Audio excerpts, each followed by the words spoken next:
নমস্কার বন্ধুরা, আজকে আমি আরও একটা নতুন রেসিপি নিয়ে চলে এসেছি। রেসিপিটা হলো হান্ডি চিকেন।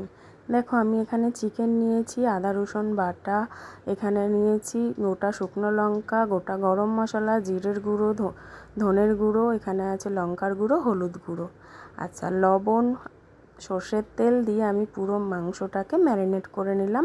তার সাথে দেখো আমি হাঁড়িতে ভরেও নিলাম হাঁড়িতে। এবার একটুখানি জল ওই থালাটাকে ধুয়ে তার মধ্যে আমি দিয়ে দিলাম। এবার জ্বালিয়ে নিচ্ছি উনুন। দেখো, এর মধ্যে বসিয়ে দিলাম হাঁড়িটা। তারপরে এবার আমি ঢাকা দিয়ে দেব। এবার আস্তে আস্তে হতে থাকুক, ধিমি আঁচে এটা হতে হতে কিন্তু আমার সন্ধে হয়ে গেল। বিকেল থেকে স্টার্ট করেছিলাম, একটু একটু করে মাঝে মধ্যে আমি খুলেছি। তো এই রেসিপিটা তোমরা দেখো কেমন লাগে। মাঝে মধ্যে দেখো মাও কিন্তু একবার নাড়া দিয়েছে। কেমন লাগে দেখো তোমাদের। ভালো লাগলে অবশ্যই লাইক শেয়ার কমেন্ট করতে ভুলবে না। Tata, bye bye.